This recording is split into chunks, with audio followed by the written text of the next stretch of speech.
আমার ভয় আমার উম্মত গোপন পাপে লিপ্ত হবে, এইটা আমার ভয়। 20 বছর আগে মোবাইলে এত গোপন পাপ হতো এটা কেউ জানতো না। 20 বছর পরে আরো কত গোপন পাপের পথ বের হবে তা মানুষ জানে না। গাজীপুরে এই 10 তলা বিল্ডিং এর ওই উপর নাম রুমে একটা ছেলে বসে আছে, লন্ডনে তার বান্ধবী আছে, দুইজন দুইজনকে দেখছে। দুইজন দুইজনকে দেখতে গিয়ে গায়ের কাপড় খুলতে খুলতে গাজীপুর 20 তলার উপরে ওই রুমে সে নগ্ন হয়ে গেল। লন্ডনে মেয়েটি নগ্ন হয়ে গেল। আশ্চর্য ধরনের জেনা, অবাক জেনা, যেই জেনা ঘরে ঘরে হচ্ছে। 1450 বছর পূর্বে তিনি বলেছেন, আমার উম্মতের উপরে আমার দুইটা ভয়, আমার উম্মত জেনায় লিপ্ত হবে, এটা আমার জীবনে বড় ভয়। আমি মুহাম্মদ সাল্লাল্লাহু আলাইহি সাল্লাম জাতির কাছে বলে গেলাম, আমার উম্মত গোপন পাপ করবে, এটা আমার ভয়। আশ্চর্য, ছেলে 20 তলার উপরে আছে গাজীপুরে, ঢাকায়, মেয়েটা আছে লন্ডনে, দুইজন দুই ঘরে কাপড় খুলে দিয়েছে। আশ্চর্য ধরনের জেনা, আশ্চর্য ধরনের গোপন পাপ। সবাই মোবাইলে গোপন প্রেম করছে। আশ্চর্য, গোসলখানাতে ঢুকে জেনা করে, নিজ নিজ জেনা করার জন্য মেশিন যন্ত্র তৈরি করে নিয়েছে মহিলা। স্বামী নেই, স্বামী কোথায় গেছে প্রয়োজন মনে করে না, নিজ নিজ জেনাই সব লিপ্ত। আল্লাহর নবী বলছেন, আমার জীবনে বড় ভয় আমার উম্মত জেনায় লিপ্ত হবে, আমার জীবনে বড় ভয় আমার উম্মত গোপন পাপে লিপ্ত হবে। এইসব হাদিস আমি কি দিয়ে বুঝাই জাতিকে? হাদিস তো 1450 বছর থেকে হাদিসে পড়ে আছে, হাদিস গ্রন্থে কেউ যে দেখে না, কেউ যে বলে না, কেউ যে বলা প্রয়োজন মনে করে না। যদি একটু বলতো তাহলে হয়তো বা জনগণ একটু ভয় পেত, কে একটু বলার চেষ্টা করে না। আবু হুরায়রা রাদিয়াল্লাহু তাআলা আনহু বলেন, রাসূল সাল্লাল্লাহু আলাইহি ওয়াসাল্লাম বলেছেন, তুফতাহু আবওয়াবুস সামায়ে নিসফাল লাইলে, যখন রাত অর্ধেক হয় তখন আকাশের সব দরজা খুলে দেওয়া হয়। যখন রাত অর্ধেক হয় তখন আকাশের সব দরজা খুলে দেওয়া হয়। আল্লাহর নবী বলছেন, মামিন সাইলিন ফাইস্তাজাবু লাহু, যে যা চাই আল্লাহ তাকে তাই দিয়ে দেন। মায়াদুনি, যে ব্যক্তি প্রার্থনা করে ফাইস্তাজাবু লাহু, তার দোয়া কবুল হয়ে যায়। মা মিন ফিকারবিন ইফারজান হো, কেউ যদি বিপদে পড়ে, বিপদ থেকে বাঁচতে চায়, আল্লাহ তাকে বাঁচিয়ে দেন। ইল্লাল বাগিন বে ফারজেহা, তবে তার যার জেনার সম্পর্ক আছে সে যতই আল্লাহকে বলুক তার কথা কবুল হয় না। আবার শুনুন সম্মানিত উপস্থিতি, আবু হুরায়রা রাদিয়াল্লাহু তাআলা আনহু বলেন, আল্লাহর নবী বলেছেন, ইন্নাল্লাহা ইয়াদনু মিন খালকিহি ইয়াগফিরু মান ইস্তাগফির, নিশ্চয় আল্লাহ মানুষের নিকটে থাকেন যে ক্ষমা চায় তাকে ক্ষমা করে দেন। নিশ্চয় আল্লাহ মানুষের নিকটে থাকেন যে ক্ষমা চায় তাকে ক্ষমা করে দেন। নিশ্চয় আল্লাহ মানুষের নিকটে থাকেন যে ক্ষমা চায় তাকে ক্ষমা করে দেন। ইল্লাল বাগিন বে ফারজেহা, তবে যার জেনার সম্পর্ক আছে আল্লাহ তার কথা শোনেন না। যতদিন পর্যন্ত তোমার মোবাইলে প্রেমের গল্প চলবে ততদিন পর্যন্ত তোমার দোয়া সপ্তম আকাশের উপরে কবুল হবে না। তুমি দাখিল ম্যাট্রিক পরীক্ষা দিয়ে এসেছো, ইন্টার পরীক্ষা দিয়ে এসেছো, তুমি রাতে অন্ধকারে অঝোর নয়নে যদি কাঁদো তোমার দোয়া কবুল হবে না। তোমার মা বোরখা পরে থাকে, তাহাজ্জুদ পড়ে যদি অঝোর নয়নে কাঁদে তোমার মায়ের দোয়া কবুল হবে না। যেহেতু তোমার মা মোবাইলে প্রেমের গল্প করে, আমি তোমাকে কি দিয়ে বুঝাই? রাসূল সাল্লাল্লাহু আলাইহি ওয়াসাল্লাম এভাবে বলেছেন। সম্মানিত উপস্থিতি, উমামা বাহিলি রাদিয়াল্লাহু তাআলা আনহু বলেন, আল্লাহর নবী বললেন, ইন্নী কুনতু নাইমান, আমি একদা রাত্রে ঘুমিয়েছিলাম, ফাতায়ানি রাজুলানে, দুইজন মানুষ আমার পাশে আসলো, ফাঁকা যাবে জাবাইয়া, তারা আমার ডান বাহু আর বাম বাহু ধরলো, এক খেয়ালে আমার দিকে চেয়ে থাকেন। যে যেখানে আছেন দোকানপাট বন্ধ করে, চলাচল বন্ধ করে, ক্রয় বিক্রয় বন্ধ করে, এক পায়ে দাঁড়িয়ে হলে দেখতে পান আর না পান কান লাগিয়ে থাকেন। ইচ্ছা করলে সময় বের করা যাবে না, বক্তব্য শেষ হয়ে গেলে ইচ্ছা করলে আপনাকে আমি সময় দিতে পারবো না। সম্মানিত দিনী ভাই, আপনি একটু দয়া করে অপেক্ষা করুন, আপনার কিছু না কিছু উপকার করব ইনশাআল্লাহ। বলছিলাম সম্মানিত দিনী ভাই, রাসূল সাল্লাল্লাহু আলাইহি ওয়াসাল্লাম বললেন, আমি ঘুমিয়েছিলাম, হঠাৎ দুইজন আসলো, একজন আমার ডান হাত ধরলো, একজন আমার বাম হাত ধরলো, ধরে আমাকে নিয়ে চলে যাচ্ছে। ফাইজানা বেকমিন, হঠাৎ দেখি অনেক মানুষ, আসাধ্য শাইনিনতে ফাখান, ফুলে ফেপে 20 হাত, 30 হাত, 40 হাত, 100 হাত উঁচু উঁচু হয়ে আছে। অন্তানাহ রিহান, দুর্গন্ধে টিকা যায় না। কানারিহাউমুল মারাহিজ, মনে হচ্ছে যেন তারা গণশৌচাগার, মনে হচ্ছে যেন তারা গণ টয়লেট, মনে হচ্ছে যেন তারা গ্রামের টয়লেট। গন্ধে টিকা যায় না, বিশাল বিশাল হয়ে উঁচু উঁচু হয়ে আছে, 30 হাত 40 হাত 50 হাত 100 হাত উঁচু উঁচু হয়ে লাশ পড়ে আছে, গন্ধে টিকা যায় না। ছি ছি ছি ছি ছি। আমি বললাম জিবরাইল মান হাউলায়ে, এরা কারা? একই কথা। জিবরাইল এরা কারা? একই কথা। জিবরাইল এরা কারা? একই কথা। জিবরাইল বললেন আহমদ জোনাতা জাওয়ানি, এরা হলো ব্যভিচার ব্যভিচারনী। বলো যুবক এরা কারা? এরা হলো ব্যভিচার ব্যভিচারনী। যারা জেনায় লিপ্ত হয় তারা এভাবে ফুলে ফেঁপে পড়ে থাকবে, গন্ধে মানুষ টিকতে পারবে না। যুবক শোনো, লম্বা হাদিস, 1 ঘন্টা লেগে যাবে অনুবাদ করতে। আজকে মোহাম্মদুল আলামিন মসজিদে সুদের বক্তব্য ছিল, ওখানে লম্বা হাদিসটা অনুবাদ হয়েছে। আজকে 11টার সময় যারা নেটে দিবে তোমাদের বলছি ওটা টান দিয়ে দেখে নাও। সুদ বিস্তারিত বিবরণ দেওয়া আছে, সুদ কি জিনিস। লম্বা হাদিস থেকে তোমাকে একটা অংশ আমি অনুবাদ করে শোনাই। সম্মানিত মুরব্বিয়ানে কেরাম, আল্লাহর নবী বললেন আমি গত রাত্রে স্বপ্নে দেখলাম 2 জন মানুষ আমার পাশে আসলো, মানে জিবরাইল আমার ডান হাত ধরলেন, মেকাইল আমার বাম হাত ধরলেন, ধরে আমাকে বাইতুল মুকাদ্দাসের দিকে টেনে নিয়ে যাচ্ছেন। যেতে যেতে ফাতাইন আল্লাহ নাকবিল মিসলি তান্নুরে চলে আসলাম একটা গর্তের পাশে। গর্তটা চুলার মতো। চুলা কেমন হবে?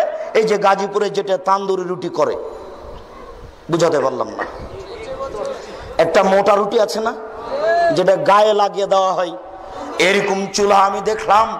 এই চুলার ভিতরে আগুন আছে, আগুন উপরে চলে যাচ্ছে। আগুন যখন উপরে চলে যাচ্ছে তখন মনে হচ্ছে ওর ভিতরে যা আছে কাদা এখরজু মিনহা, বের হয়ে বাইরে পড়ে যাবে।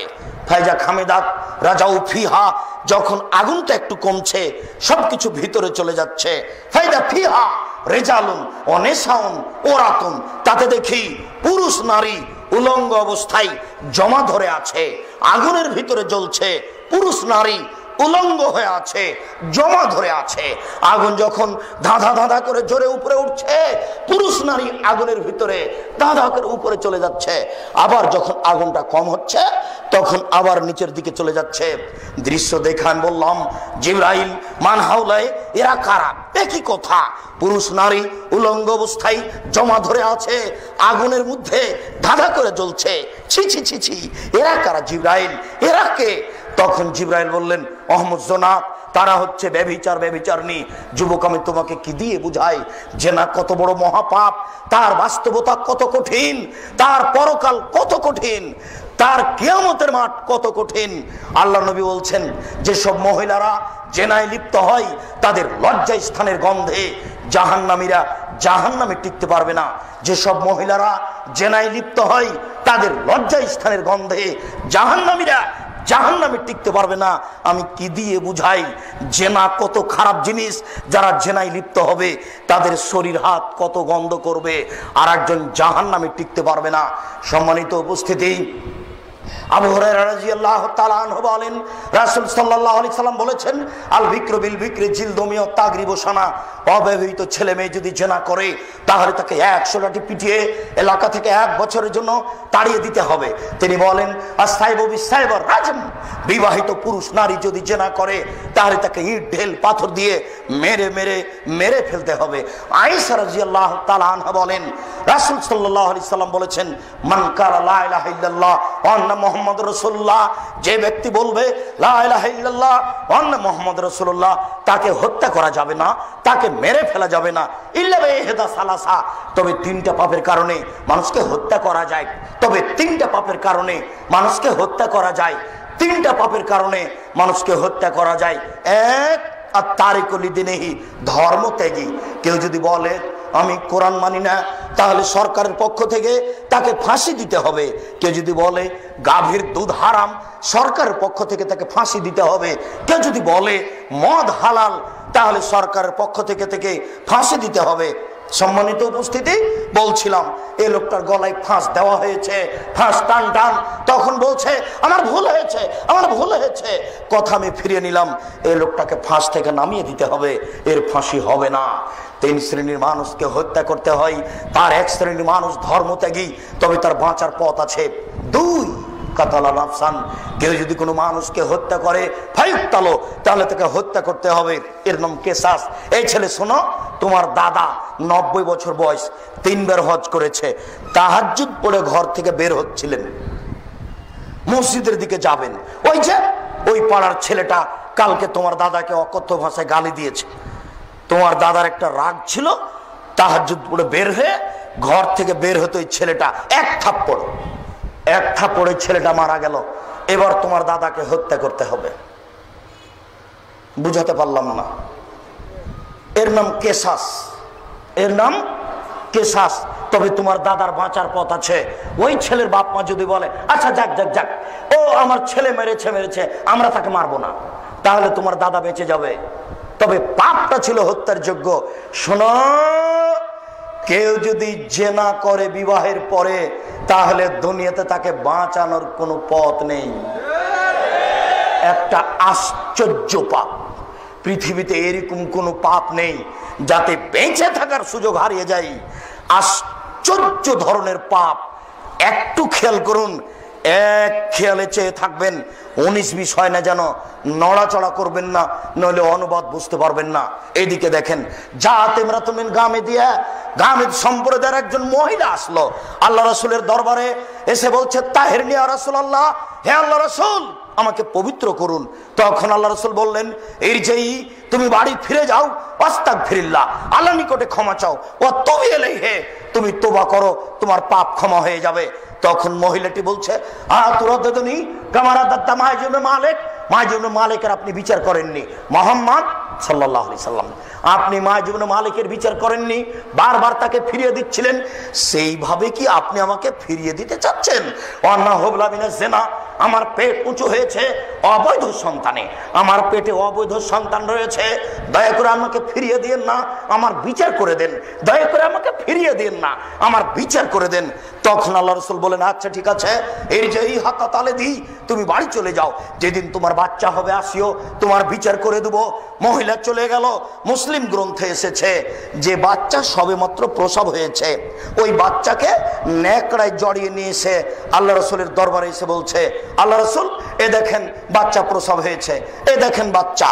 তখন আল্লাহ রাসূল বাচ্চার দিকে লক্ষ্য করে মাথা নিচু করে বলছেন, এই যে তুমি বাড়ি ফিরে যাও, ফারজেই হে, বাচ্চাকে দুধ খাওয়াও, হাতা তাতে মিহে, যেদিন বাচ্চা দুধ ছেড়ে দিবে সেদিন আসিও, আমি বিচার করে দেবো। মহিলা বাচ্চা নিয়ে চলে গেল, বাচ্চাকে দুধ পান করালো। 2 বছর পরে বাচ্চা নিয়ে বিচারালয়ে উপস্থিত, এমত অবস্থায় বাচ্চার হাতে এক টুকরা রুটি রয়েছে। এই রুটি প্রমাণ করে বাচ্চা খাদ্য খেতে পারে। ফাওয়াসাদাহু বিয়াদি রাজুলিন মিনাল মুসলিমিনা, আল্লাহর নবী বাচ্চাটাকে একজন মুসলমানের হাতে দিলেন, বললেন যাও এই তুমি বাচ্চাকে লালন পালন করো। এরপরে তিনি বললেন সঙ্গী সাথী ইজাবু বিহা, তোমরা একে মাঠে নিয়ে যাও, আফরিল্লাহ সাদরিহা, মাঠে নিয়ে গিয়ে গর্ত খুঁড়ে বুক পর্যন্ত পুঁতে দাও। দুঃখিত আমার সম্মানিত দিনী ভাই, আপনাকে আমি কি দিয়ে বুঝাই জেনা কি জিনিস, বিচার কি জিনিস? আপনাকে আমি কি দিয়ে বুঝাই জেনা কি জিনিস, বিচার কি জিনিস? বিবাহ করার পরে যদি পুরুষ এই জেনায় লিপ্ত হয়, তাহলে তাকে বুক পর্যন্ত মাটিতে পুঁতে দিতে হবে না, এমনিতেই চতুর্দিক থেকে ঢেল পাথর মেরে ফেলতে হবে। কিন্তু মহিলা মানুষ যদি তার গায়ে পাথর মারা হয়, তাহলে অঙ্গ প্রত্যঙ্গ খুলে যেতে পারে, ইসলাম এটা মেনে নিবে না। এই অবস্থায় তাহলে কি করা যায়? আল্লাহ রাসূল বললেন তাকে বুক পর্যন্ত মাটিতে পুঁতে দাও। বুক পর্যন্ত মাটিতে পুঁতে দিয়ে উপর দিকে তোমরা ঢেল পাথর মারতে থাকো। সাহাবীগণ বলেন আমরা তাকে মাঠে নিয়ে গেলাম, মাঠে নিয়ে গিয়ে গর্ত খুঁড়ে বুক পর্যন্ত মাটিতে পুঁতে দিয়ে চতুর্দিক থেকে ঢেল পাথর মারতে লাগলাম। খালিদ বিন ওয়ালিদ বলেন আমি একটা পাথর নিলাম, আমি তার মুখের উপরে মারলাম, ফাতারাজ্জাহাদাম আলা ওয়াজহি খালিদ, পাথরটা মুখে লেগে মুখ ফেটে রক্ত ছিটে খালিদের গায়ে লাগলো, খালিদ গালি দিয়ে বসলেন, ছি ছি ছি ছি ছি, একজন জেনাকারিনী মহিলার গায়ের রক্ত আমার গায়ে লাগলো। তখন আল্লাহ রাসূল বললেন, মাহলে না খালিদ, খালিদ থামো, তুমি গালি দিও না। এই মহিলা এত তোবা করেছে, আল্লাহর দরবারে এত ক্ষমা ভিক্ষা চেয়েছে, এরকম তোবা যদি বড় থেকে বড় পাপী করে তবে তার পাপ ক্ষমা করা হবে। খালিদ তুমি একে গালি দিও না। আল্লাহর নবী বললেন এর পাপ ক্ষমা হয়ে গেছে। আল্লাহর নবী তার জানাজা করলেন, আল্লাহর নবী তার কাফন দাফন করলে কি দিয়ে বুঝায় আমি জাতিকে? আল্লাহ রাসূল তাকে বললেন না যাও তোমার বিচার হবে না, তোমার পাপ ক্ষমা হয়ে গেছে, এই কথা তিনি বললেন না। আপনাকে আমি যেটা বুঝাতে চেয়েছি, কি বুঝালাম আপনাকে? আমি বুঝালাম যে জেনা যদি হয় বিবাহের পরে তাহলে দুনিয়াতে তার বেঁচে থাকার কোনো সুযোগ নেই। এত বড় পাওয়ারফুল মানুষ, পৃথিবীর সবচেয়ে বড় পাওয়ারফুল মানুষ, তিনি বললেন তার পাপ ক্ষমা হয়ে গেছে, কিন্তু তিনি মাফ করতে পারলেন না। তিনি ধর্মের কাছে জিম্মি, তিনি বলে যেতে পারলেন না যে তার পাপ ক্ষমা হয়ে গেছে, যাও তোমার বিচার হবে না। আমি মনে হয় বুঝাতে পারছি না। সম্মানিত উপস্থিতি, মনে রাখবেন রাসূল সাল্লাল্লাহু আলাইহি ওয়াসাল্লাম বলছেন সালাসা, তিন শ্রেণীর মানুষ রয়েছে যাদের সাথে আল্লাহ বিচারের মাঠে কথা বলবেন না। শুনুন, তিন শ্রেণীর মানুষ রয়েছে যাদের সাথে আল্লাহ বিচারের মাঠে কথা বলবেন না। তারা কত বড় পাপী? তার এক শ্রেণীর মানুষ হচ্ছে আল মুসবিল, যারা পায়জামা প্যান্ট লুঙ্গি টাকনুর নিচে রাখে, তাদের সাথে আল্লাহ বিচারের মাঠে কথা বলবেন না। শুনুন, যারা পায়জামা প্যান্ট লুঙ্গি টাকনুর নিচে রাখে তাদের সাথে আল্লাহ বিচারের মাঠে কথা বলবেন না, তাদের পবিত্র করবেন না, তাদের জান্নাতে দিবেন না। দুই, মালিকুন কাযাব, মিথ্যুক দায়িত্বশীল, মিথ্যুক হেড মৌলানা, মিথ্যুক হেডমাস্টার, মিথ্যুক প্রিন্সিপাল, মিথ্যুক ভাইস চ্যান্সেলর, মিথ্যুক মেম্বার, মিথ্যুক দারোগা, মিথ্যুক ওসি, মিথ্যুক চেয়ারম্যান, মিথ্যুক মেম্বার, মিথ্যুক মন্ত্রী, মিথ্যুক জেল সুপার, মিথ্যুক গ্রাম্য সর্দার, মিথ্যুক মসজিদের মুসল্লি, মিথ্যুক দায়িত্বশীল, যে যেখানে আছে সে যত বড়ই পরহেজগার হোক না কেন, আল্লাহ তার সাথে কথা বলবেন না। যদি মিথ্যে কথায় দায়িত্ব পালন করে মুসলিম, কথার ভিতরে সরিষা ঢোকানো যাবে না, যা বলছি কিয়ামত পর্যন্ত তাই থাকবে। শুনুন, তিন শ্রেণীর মানুষের সাথে আল্লাহ কথা বলবেন না। তার এক শ্রেণীর মানুষ হচ্ছে যারা পায়জামা প্যান্ট লুঙ্গি টাকনুর নিচে রাখে। দুই, যারা মিথ্যা কথায় দায়িত্ব পালন করে। তিন, শায়খুন জানিন, বেশি বয়সে জেনা করে যারা, তাদের সাথে আল্লাহ কথা বলবেন না। বেশি বয়সে জেনা করে যেসব পুরুষ নারী, তাদের সাথে আল্লাহ কথা বলবেন না।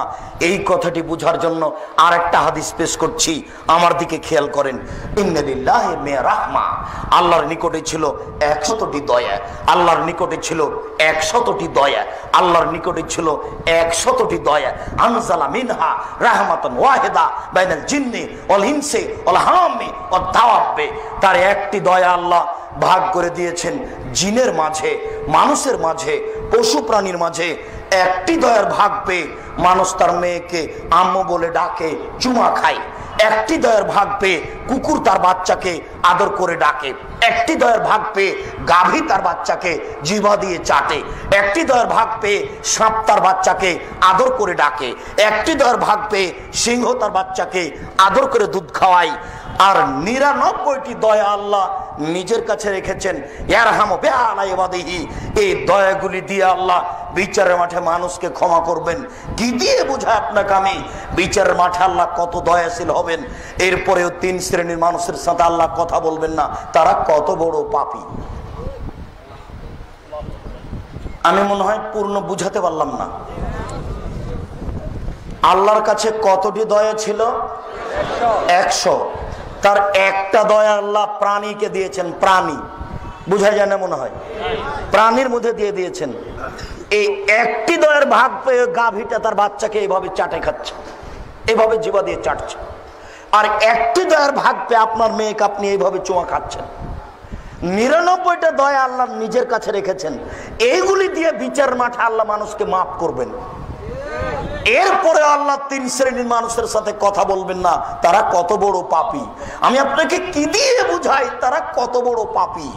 তার এক শ্রেণীর মানুষ হচ্ছে যারা পায়জামা প্যান্ট লুঙ্গি টাকনুর নিচে রাখে। এই ছেলে, আমি তোমাকে শতবার বলেছি, জন্ম দিতে পারলেই মা হওয়া যায় না, জন্ম দিতে পারলেই বাপ হওয়া যায় না, প্রসাব করাতে পারলেই মা হওয়া যায় না, বাচ্চাকে দুধ পান করাতে পারলেই মা হওয়া যায় না। পাগলিও বাচ্চাকে প্রসাব করাতে পারে, পাগলিও বাচ্চাকে দুধ খাওয়াতে পারে। শোনো, এই যে তোমার ছোট ভাইটা প্যান্টটা পরে আছে টাকনুর নিচে, তোমার মা বলে না আব্বু ছি ছি ছি আব্বু আব্বু করেছো কি, আসো আসো আসো আসো প্যান্টটা খুলো আব্বু, প্যান্টটা খুলো, আমি কেটে দিই, করেছো কি তুমি? আরে প্যান্টটা টাকনুর নিচে আব্বু। তিন শ্রেণীর মানুষের সাথে আব্বু বিচারের মাঠে আল্লাহ কথা বলবেন না।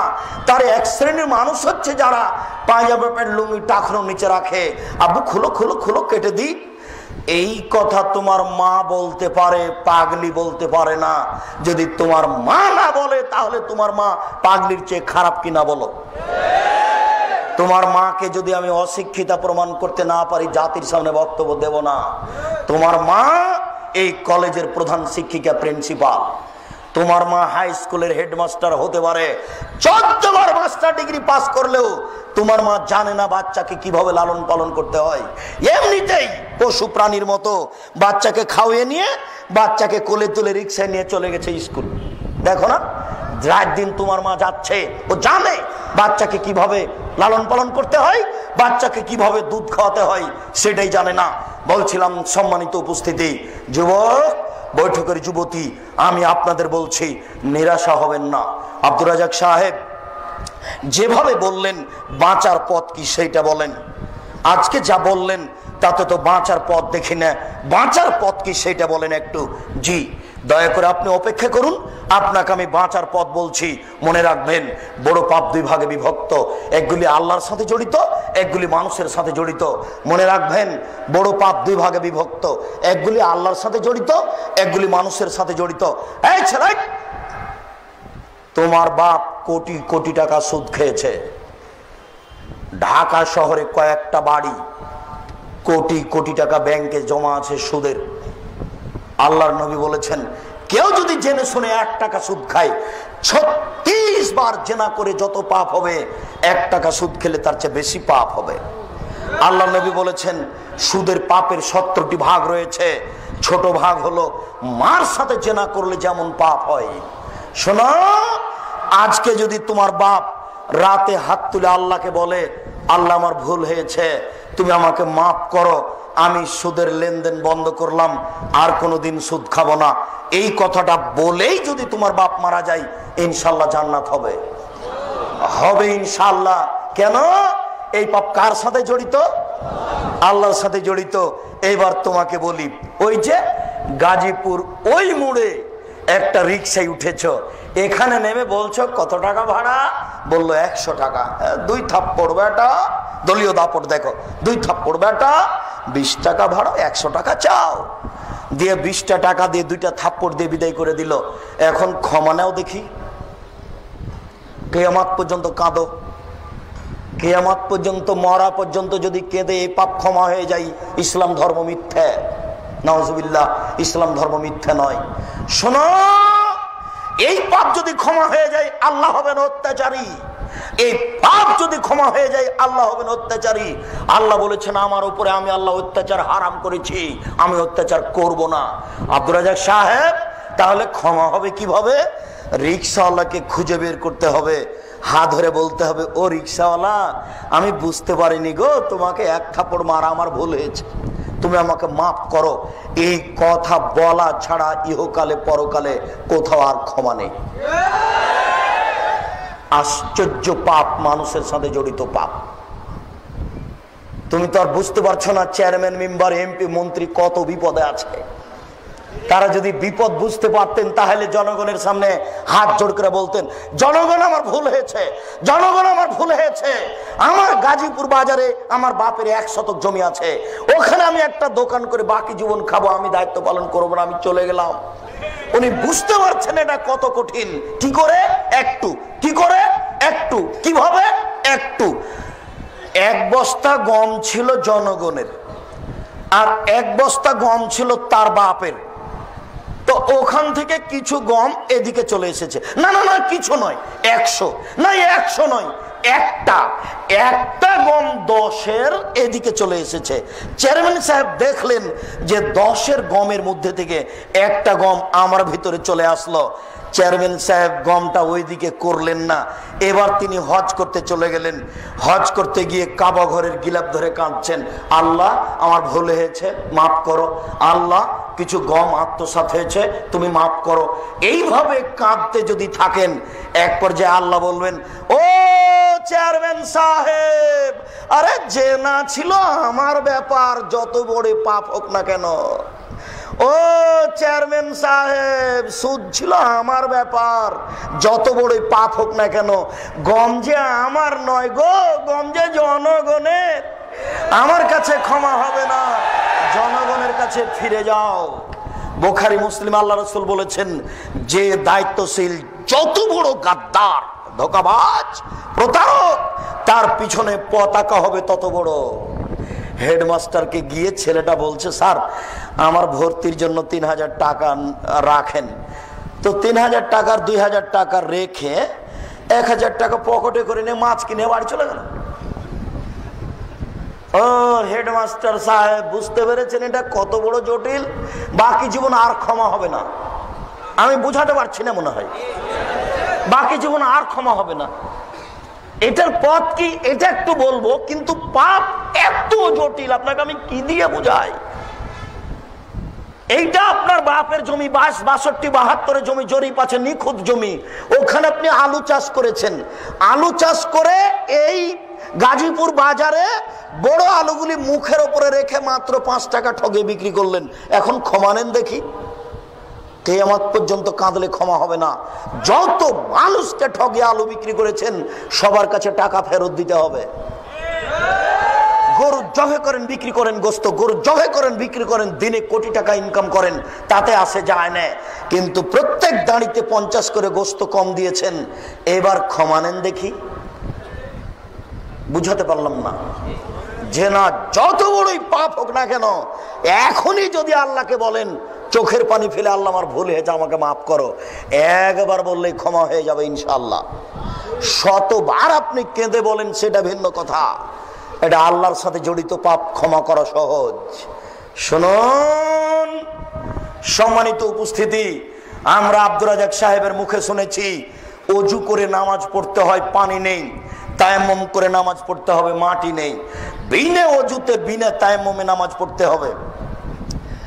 কেবলার দিকে মুখ করে নামাজ পড়তে হয়, কেবলা বোঝা যায় না, এমনিতে নামাজ পড়তে হবে। শত্রু তাড়া দিয়েছে, দৌড়িয়ে চলে যাচ্ছি, এই অবস্থাতে নামাজ পড়তে হবে। গাড়িতে দাঁড়িয়ে আছি, ঠেলে ঠেল মানে না, এইভাবে হাত উঁচু করে শিকল ধরে আছি, নামাজের টাইম হয়ে গেছে, এইভাবেই নামাজ পড়তে হবে। দাঁড়িয়ে নামাজ পড়তে হয়, বসে দাঁড়িয়ে থাকা যায় না, বসে থেকে পড়তে হবে। বসে থাকা যায় না, শুয়ে থেকে পড়তে হবে। পরিষ্কার কাপড় পরে সালাত আদায় করতে হয়, পরিষ্কার কাপড় নেই, যেই কাপড়ে পেশাব পায়খানা লেগে আছে এই কাপড় পরেই সালাত আদায় করতে হবে। পরিষ্কার অপরিষ্কার কোনো কাপড়ই নেই, উলঙ্গ হয়ে আছেন, উলঙ্গ অবস্থাতেই সালাত আদায় করতে হবে। কথার কথা বলা হয়েছে, আফগানিস্তানে, ইরাকে, মুসলিম দেশে মার্কিন সৈন্য ঢুকে মুসলিম নারীকে ধরে নিয়ে এসে 10 জন 12 জন ধর্ষণ করে, এরপরে পরনের কাপড় খুলে নিয়ে উলঙ্গ অবস্থায় হাঁটতে বাধ্য করে তাদের সামনে। এই উলঙ্গ অবস্থায় যদি নামাজের টাইম হয়ে যায়, তাহলে মার্কিন সৈন্যের সামনে উলঙ্গ অবস্থাতেই এই মহিলাকে নামাজ পড়তে হবে, পড়তেই হবে। আপনাকে আমি কি দিয়ে বুঝাই নামাজ কি জিনিস, আপনাকে আমি কি দিয়ে বুঝাই নামাজ কি জিনিস, আপনাকে আমি কি দিয়ে বুঝাই নামাজ কি জিনিস। একটা আশ্চর্য ইবাদত যে মানুষের কোনো অসুবিধা বুঝে না, একটা আশ্চর্য ইবাদত যার কোনো বদল বিকল্প চলে না। আমি অসুস্থ, একে টাকা দিলাম, ও হজ করলো, হজ আমার হয়ে গেল, এ দেখেন হজের বিকল্প চলে, নামাজের চলে না। আমি অসুস্থ, ফকিরকে খাওয়ালাম, সকাল সন্ধ্যা রোজা থাকলো, রোজা আমার হয়ে গেল, এ দেখেন রোজার বিকল্প চলে, নামাজের বিকল্প চলে না। আশ্চর্য ধরনের ইবাদত ইমাম আবু হানিফা রাহিমাহুল্লাহ বলেছেন, কেউ যদি অলসতা করে এক ওয়াক্ত নামাজ ছেড়ে দেয় তাহলে তাকে জেলখানায় বন্দি করে পিটিয়ে নামাজ পড়াতে হবে। ইমাম আহমদ ইবনে হাম্বল রাহিমাহুল্লাহ বলেছেন, কেউ যদি অলসতা করে এক ওয়াক্ত নামাজ ছেড়ে দেয় তাহলে তাকে কুরবানি করতে হবে। বর্তমান আরবি বিদ্বানগণ এখন বলছেন, এই মুহূর্তে আরবি বিদ্বানগণ বলছেন, স্বামী নামাজ পড়ে স্ত্রী পড়ে না, স্ত্রী পড়ে স্বামী পড়ে না। বিভাগ কেটে গেছে, চেয়ারম্যান লাগে না, মেম্বার লাগে না, কাজী লাগে না, খাতা কলম লাগে না, বিভাগ এমনিতেই গেছে। আপনাকে আমি কি দিয়ে বুঝাই নামাজ কি জিনিস? আল্লাহ নবী বলেছেন, এই মরু আওলাদাকুম বিসসালাত আহম আবনাউ সাবি সিনিনা, তোমরা তোমাদের ছেলে মেয়েকে নামাজ পড়তে বলো যখন তার বয়স 7 বছর। ওয়াজরিবুহুম আলাইহা ওয়াহুম আবনা আশরি সিনিনা, তোমরা পিটিয়ে ছেলে মেয়েকে নামাজ পড়াও যখন তার বয়স 10 বছর। আল্লাহর নবী কখনো বলেননি, আল্লাহর নবী কখনো বলেননি, এই ছেলে তোমার বয়স 7 বছর, নামাজ পড়ো, নামাজ পড়ো। এইভাবে আল্লাহ রাসূল কখনো বলেননি। আল্লাহ রাসূল বলেননি, এই ছেলে তোমার বয়স 10 বছর, নামাজ পড়ো নাহলে পিটাবো, বলো নামাজ পড়ো নাহলে পিটাবো। এইভাবে আল্লাহ রাসূল বলেননি। আল্লাহ রাসূল বলছেন, মুরু আওলাদাকুম বিসসালাত ওয়াহুম আবনাউ সাবি সিনিনা, তোমরা তোমাদের ছেলে মেয়েকে নামাজ পড়তে বলো যখন তার বয়স 7 বছর 10 পর্যন্ত। আব্বু নামাজ পড়ো, আম্মু নামাজ পড়ো, আব্বু নামাজ পড়ো। কতদিন চলবে? 3 বছর। এবার পিটন, লাঠি, এই দাঁত ভেঙে দেবো, একবারে পিঠের চামড়া তুলে দেবো, আগে নামাজ পড়াই তারপরে কোনো কথা। এটা কতদিন চলবে পিটন? 5 বছর 15 পর্যন্ত। এ হলো 5 আর 3 8 বছর নামাজের কর্মসূচি। 5 বছর বয়সের ছেলে নামাজ পড়ে না, তার বাপ বেঁচে আছে, কথা মিথ্যে। 15 বছর বয়সের ছেলে নামাজ পড়ে না, তার বাপ বেঁচে আছে, এটা মিথ্যে। পুরুষকে অযোগ্যকে, পুরুষকে অযোগ্যকে আমি আব্দুর রাজ্জাক বা বলতে চাই না। আল্লাহ রাসূল তাকে বারবার বলেছেন, এ পুরুষ তুই বিবাহ করিস না। চোখ যেভাবে ঘুরে বউ সেভাবে চলে, এর নাম ক্ষমতা। চোখ যেভাবে ঘুরে বউ সেভাবে চলে, এর নাম ক্ষমতা। চোখ যেভাবে ঘুরে পরিবার সেভাবে চলে, এর নাম ক্ষমতা। তোর ক্ষমতা নেই, তুই বিবাহ করিস না। আল্লাহ রাসূল অনেককে নিষেধ করেছেন এভাবে। আবু জার গেফারি বলছেন, আল্লাহ নবী আমাকে একটু এলাকার নেতা করে দেন না। তখন আল্লাহ রাসূল বলছেন, হায় হায় আবু জার, তুমি করেছো কি? আরে নেতৃত্ব আমানত, তুমি তো দুর্বল মানুষ, তুমি পারবা না। নেতৃত্ব দিবে উমর, যে সকালকে সকাল করে দেখাতে পারে, বিকেল হবে না। যে বিকেলকে সকাল করবে না, বিকেল করে রাখবে, যার নাম উমর, যার কথা শুনলে বনের পশু কাঁপে, যার নামটা মনে নিলে মানুষের অন্তর কাঁপে বলে ইতিহাস বলে। এই লোক নেতৃত্ব দিবে। আবু জার, তুমি কেন? আল্লাহ রাসূল বলছেন, এ কাপুরুষ, তুই কেন বিবাহ করবি? তুই যে বউ কন্ট্রোল করতে পারবি না, ছেলে মেয়ে কন্ট্রোল করতে পারবি না, তুই রোজা থাক। রোজা থেকে থেকে থেকে যৌবনকে ধ্বংস কর। যার ক্ষমতা আছে সে যেন বিবাহ করে। বলো যুবক, এইসব পতিতালয়ের মেয়েগুলি রাস্তাঘাটে হাঁটছে, এর জন্য এ দায়ী না তার বাপ দায়ী? বলো যুবক, আজকে গ্রামে গার্মেন্টসে হাজারো হাজার নারী, এর নাম জেনার আস্তানা, হাজারো হাজার লক্ষ কোটি নারী নির্দ্বিধায় জেনা করছে। বলো এর জন্য কে দায়ী? ওর বাপ দায়ী, ওর বাপ দায়ী। কাপুরুষের বিবাহ করা ঠিক হয়নি। কাপুরুষের উচিত ছিল ভিক্ষা করে ছেলে মেয়েকে খাওয়ানো। কাপুরুষের কি উচিত ছিল? ভিক্ষা করে ছেলে মেয়েকে খাওয়ানো। কেন মেয়েকে এখানে পাঠালো? কেন মেয়ে এভাবে বেশ্যালয়ের মেয়ে সেজে রাস্তাঘাটে ঘুরবে? কেন ঘুরবে? দুঃখিত, আমি আপনাকে কি দিয়ে বুঝাই? সম্মানিত উপস্থিতি, বলছিলাম নামাজ যত বড়ই কঠিন ইবাদত হোক না কেন, এই লোকটার বয়স 70 বছর, একদিনও নামাজ পড়েনি। আজকে বলছে আল্লাহ আমার ভুল হয়েছে, আমি আজ থেকে নামাজ ধরবো, আল্লাহ তুমি আমাকে মাফ করো। এই কথাটা বলেই মারা গেছে, ইনশাল্লাহ জান্নাত পাবে। বলেন কেন দেখি? নামাজ কার সাথে জড়িত? আল্লাহর সাথে জড়িত। এই ছেলে, তোমার বাপ তোমার বড় ভাইকে জমি দিয়েছে, তোমাকে দেয়নি। এবার বলো তোমার বাপের কি হবে? আর জান্নাত হবে না। শুনুন, বাংলাদেশের নোংরা নীতি প্রায় পরিবারে তোমার বাপের 90 শতক জমি, তুমি আর তোমার 2টা বোন, বা তুমি আর তোমার 1টা বোন, বলো তো তোমার বাপ মরার পরে 60 শতক নিবা তুমি, আর 30 শতক নিবে তোমার বোন। তো এই 30 শতক কি তোমার কাছে একদিন থাকার অনুমতি আছে? তো বছর বছর আছে কেন? বুঝাতে পারলাম না কথা মনে হয়। আগামীকাল সন্ধ্যা হতে হতে বোনের ভাগ দিতে হবে, তারপরে কোনো কথা আছে? গাজীপুর শহরে বাপের জমি আছে, তাতে কি হবে? প্রয়োজনে ভিক্ষা করে খাবো, বোনের জমি খাবো না। আপনি বুঝতে পারছেন না। আপনাকে আমি একটা বাক্য বুঝাতে পারিনি। আল্লাহ রসুল বলেছেন, মানুষের মরণ যেভাবে মানুষকে খুঁজে, মানুষের রুজি মানুষকে সেভাবে খুঁজে, মানুষের মরণ যেভাবে মানুষকে খুঁজে, মানুষের রুজি মানুষকে সেভাবে খুঁজে। মরণ কাউকে ধরেনি, 1000 বছর থেকে পড়ে আছে। এইটা কি ঘটেছে? মরেনি এমন কোন মানুষ কি আছে? মরণ যেমন মানুষকে খুঁজে, মানুষের রুজি তেমন মানুষকে খুঁজে। পৃথিবী সৃষ্টির 50,000 বছর পূর্বে আপনার রুজি যা লেখা হয়েছে, যেদিন আপনি মায়ের পেটে 43-4 মাস, সেই দিন রুজি আবার ওটাই লেখা হয়েছে। এই ছেলে শোনো, তোমার বাপ 6 মাস হলো কিছু খায় না, শুধু ফলের রস খায়, কিছুই খায় না, বলো বেঁচে আছে কেন? শোনো, রুজি শেষ হয়ে গেছে, হায়াত বাকি আছে, এই জন্য বেঁচে আছে। কিছুই যদি না খায় তবু বেঁচে থাকবে। এবার শোনো, এই ছেলে, তোমার বাপ খালি বেশি বেশি খেতে চাচ্ছে, তোমার মা এখনই দিয়ে আসলো, আবার বলছে আমাকে ক্ষুধা লেগেছে, খেতে দাও তো। এটা কেন বলো? তোমার বাপের হায়াত শেষ হয়ে গেছে, রুজি বাকি আছে। একটা চাউল বাকি রেখে মারা যাবে না। আমি বুঝাতে পারছি না। একটা চাউল বাকি রেখে মারা যাবে না। যেই চাউল নির্ধারণ হয়েছে পৃথিবী সৃষ্টির কতদিন পূর্বে? 50,000 বছর পূর্বে। ওটা আবার রেনু করা হয়েছে কখন? মায়ের পেটে যেদিন 43-4 মাস, সেই দিন আবার লেখা হয়েছে। শুনুন, আগামীকাল সন্ধ্যা হতে হতে বোনের ভাগ দিবেন। তাহাজ্জুদ পড়ে জান্নাত কেনার চেষ্টা করিয়েন না। আগামীকাল সন্ধ্যা হতে হতে শ্বশুরকে মোটরসাইকেল ফেরত দিও, কাপুরুষের পরিচয় দিও না, লজ্জা করিও।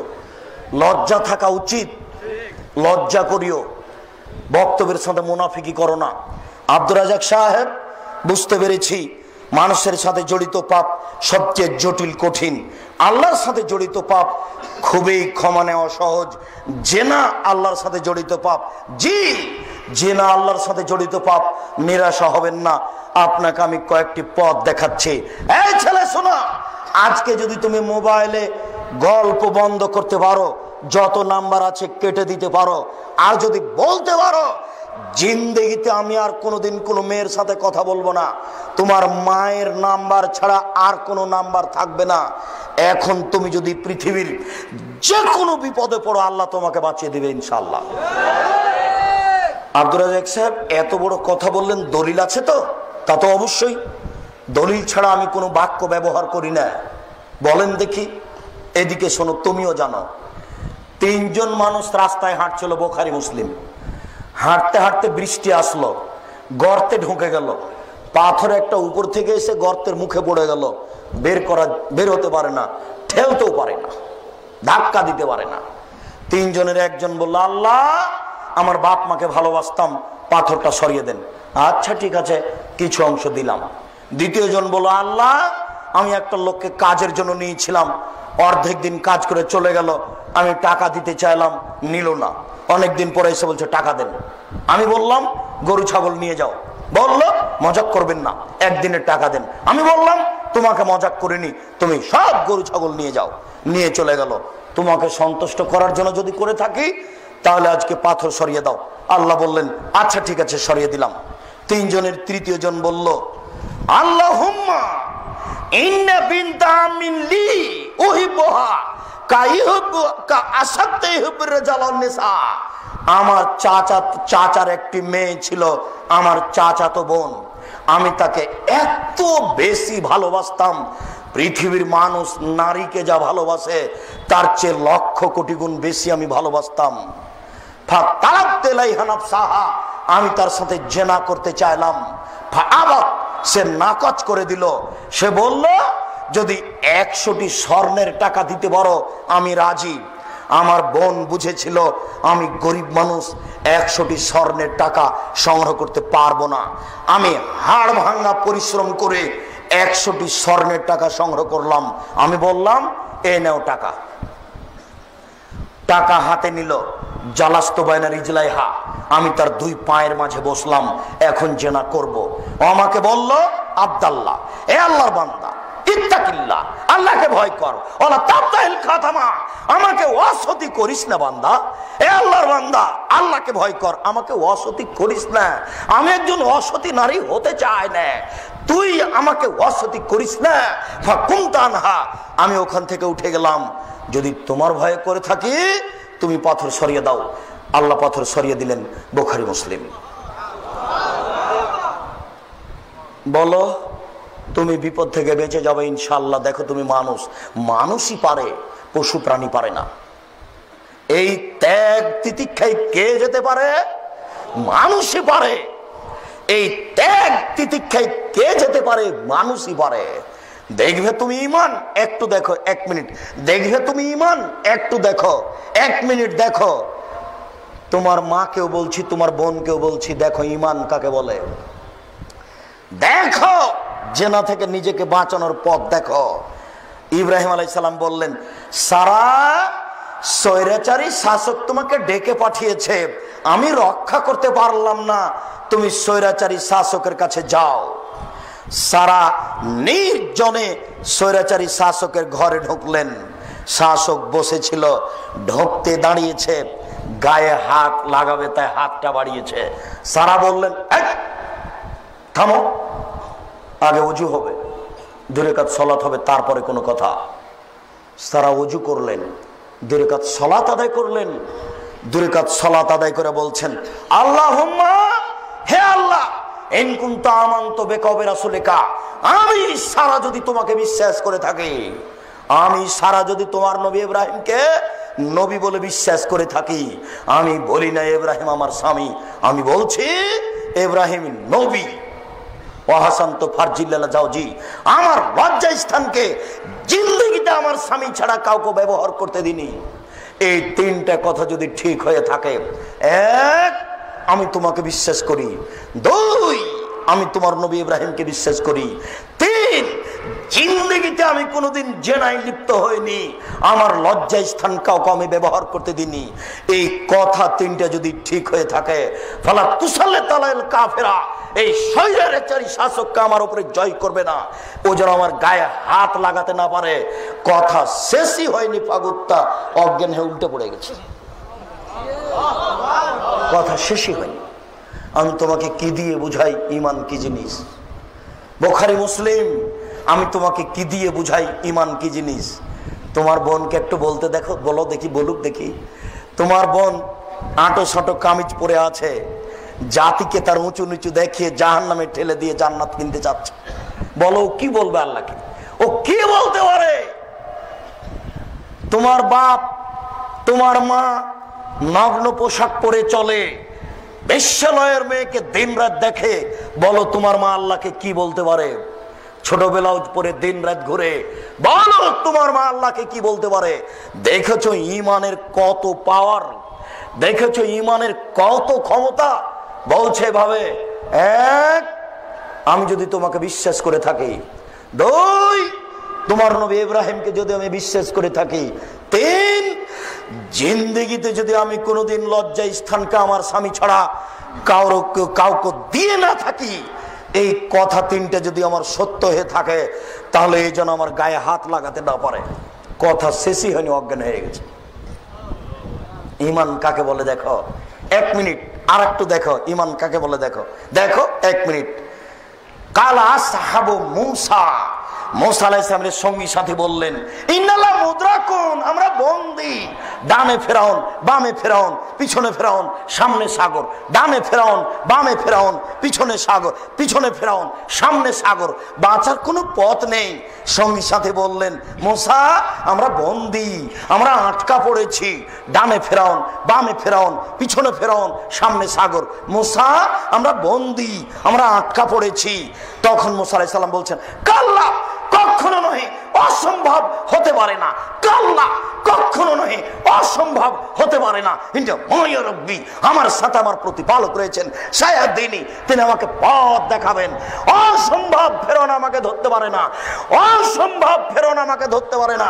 কাল্লা, কখনো নয়, অসম্ভব, এটা হতে পারে না, ফেরাউন আমাকে ধরতে পারে না। ইন্না মায়া রব্বি, আমার সাথে আমার প্রতিপালক রয়েছেন, সায়াদিনী, তিনি আমাকে পথ দেখাবেন।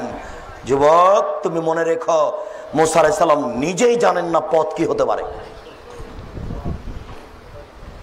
মুসা আলাইহিস সালাম নিজেই জানেন না পথ কি হতে পারে, তবে তার ঈমান বলছে মুসা আমাকে ধরতে পারে না, ফেরাউন আমাকে ধরতে পারে না। আমি বুঝাতে পারলাম না মনে হয়, কোন পথ নেই বাঁচার, তবে তিনি বলছেন ফেরাউন আমাকে ধরতে পারে না, এটা অসম্ভব, এটা হতেই পারে না। আল্লাহ বলছেন লাঠি হাতে একটু সাগরে মারো, মারলেন, পানিটা দুই দিকে সরে গেল। আল্লাহ বলছেন কাত্তাউদিল আজিম, পানি পাহাড়ের মতো দাঁড়িয়ে আছে। যেখানে পানির গভীরতা 1 কিলো, সেখানে পানির পাহাড়ের উঁচুতা 1 কিলো। যেখানে পানির গভীরতা 1000 কিলো, সেখানে পানির পাহাড়ের উঁচুতা 1000 কিলো। যেখানে পানির গভীরতা 5000 কিলো, সেখানে পানির পাহাড়ের উঁচুতা 5000 কিলো। পানি দুই দিকে সরে দাঁড়িয়ে আছে। মুসা আলাইহিস সালাম তার লোকজন নিয়ে হেঁটে চলে গেলেন। এর নাম ঈমান। সম্মানিত উপস্থিতি, আব্দুর রাজ্জাক সাহেব পরের কথা বলেন, আমাদের বাঁচার পথ কি? আপনি বললেন যে কোনো বিপদ থেকে বেঁচে যাব, ঠিক আছে বুঝলাম, বিচারের মাঠে কি হবে? যুবক শোনো, তুমি যদি আজকে জেনার পথ বন্ধ করতে পারো, শুধু কি হবে মানে, এদিকে দেখো, কি হবে মানে, বিচারের মাঠে তুমি বিশেষ ছায়াতলে থাকবে। 7 শ্রেণীর মানুষ বিচারের মাঠে বিশেষ ছায়াতলে থাকবে, তার মধ্যে তুমি একজন। 7 শ্রেণীর মানুষ বিচারের মাঠে বিশেষ ছায়াতলে থাকবে। তার 1 শ্রেণীর মানুষ হচ্ছে ন্যায়পরায়ণ বাদশা। 1 শ্রেণীর মানুষ হচ্ছে বাল্যকাল থেকে ইবাদতে অভ্যাসী। 1 শ্রেণীর মানুষ হচ্ছে মানুষকে ভালোবাসে আল্লাহর হস্তে। 1 শ্রেণীর মানুষ হচ্ছে নির্জনে কাঁদে, 2 চোখের পানি ঝরে। 1 শ্রেণীর মানুষ হচ্ছে গোপনে দান করে। আর 1 শ্রেণীর মানুষ হচ্ছে তুমি। তোমাকে মোবাইলে বলছে, আমি খালেদা বলছি, তুমি 11টার সময়তে আসো। তখন তুমি উত্তরে বললে, শোনো, আমি আল্লাহকে ভয় করি, তুমি জিন্দেগিতে আমার সাথে এই বিষয়ে কথা বলবো না, আমি আল্লাহকে ভয় করি। তুমি যদি আল্লাহকে ভয় করি বলে এই কথা বলতে পারো, আল্লাহর নবী ওয়াদা করেছে তোমার সাথে, সেদিন তুমি থাকবে বিচারের মাঠে বিশেষ ছায়াতলে। আমি তোমাকে কি দিয়ে বুঝাই শরীয়ত কি জিনিস? শুনুন, এই ছেলে, তোমার মার, তোমার বোন যেন নিরাশা না হয়, তোমার বোন এবং তোমার মা যেন নিরাশা না হয়।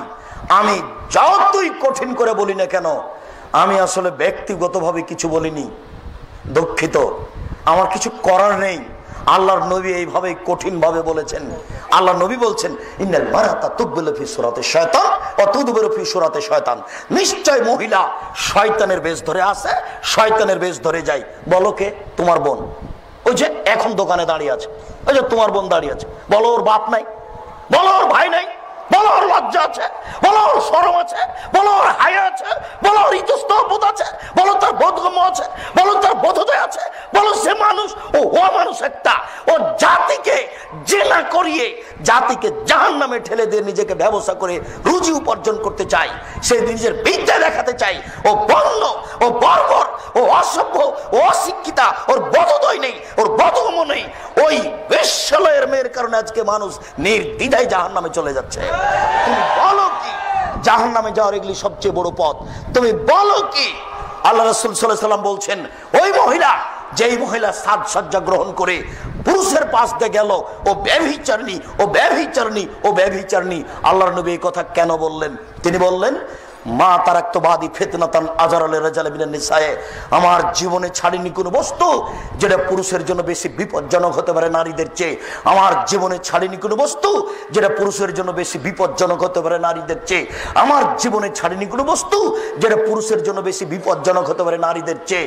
আল্লাহ রাসূল বলছেন, ইন্নান নিসা হাবাইলুশ শায়তান, নিশ্চয়ই মহিলারা শয়তানের জাল, নিশ্চয়ই মহিলারা শয়তানের জাল, নিশ্চয়ই মহিলারা শয়তানের জাল। রাসূল সাল্লাল্লাহু আলাইহি ওয়াসাল্লাম বলছেন, তোমরা মহিলাদের কাছে যায় না, বিপদে পড়ে যাবা। তোমরা মহিলাদের কাছে যায় না, বিপদে পড়ে যাবা। তিনি বলছেন, ইয়াকুমুল মুগীবাত, সাবধান, যেই মহিলার স্বামী নাই সেই বাড়িতে যায় না। সাবধান, যেই মহিলার স্বামী নাই সেই বাড়িতে যায় না। সাবধান, যেই মহিলার স্বামী নাই সেই বাড়িতে যায় না। তিনি বলছেন, কোন পুরুষ যেন কোন নারীর সাথে নির্জনে একত্রিত না হয়, যদি হয় তাহলে তৃতীয় জন হবে শয়তান। কোন পুরুষ যেন কোন নারীর সাথে নির্জনে একত্রিত না হয়, যদি হয় তাহলে তৃতীয় জন হবে শয়তান। তিনি বলছেন, ও নারী জাতি, তোমরা এমন জাতি যে বুদ্ধিমানের বুদ্ধিকে নষ্ট করতে পারো। ও নারী জাতি, তোমরা এমন জাতি যে বুদ্ধিমানের বুদ্ধিকে নষ্ট করতে পারো। এই ছেলে, তোমাদের এখানকার চেয়ারম্যান মাস্টার ডিগ্রি পাস মানুষ, খুব বুদ্ধিমান সচেতন মানুষ। এই দেখো এখানে গাড়িটা দাঁড়িয়েছে, তখন চেয়ারম্যান গাড়িতে উঠেছেন, উঠে দেখছেন যে একটা সুন্দরী মেয়ে একটা সিটে বসে আছে, পাশে একটা সিট খালি আছে। তো উঠতেই মেয়েটা হাসি মুখে বলছে, ভাইয়া বসেন।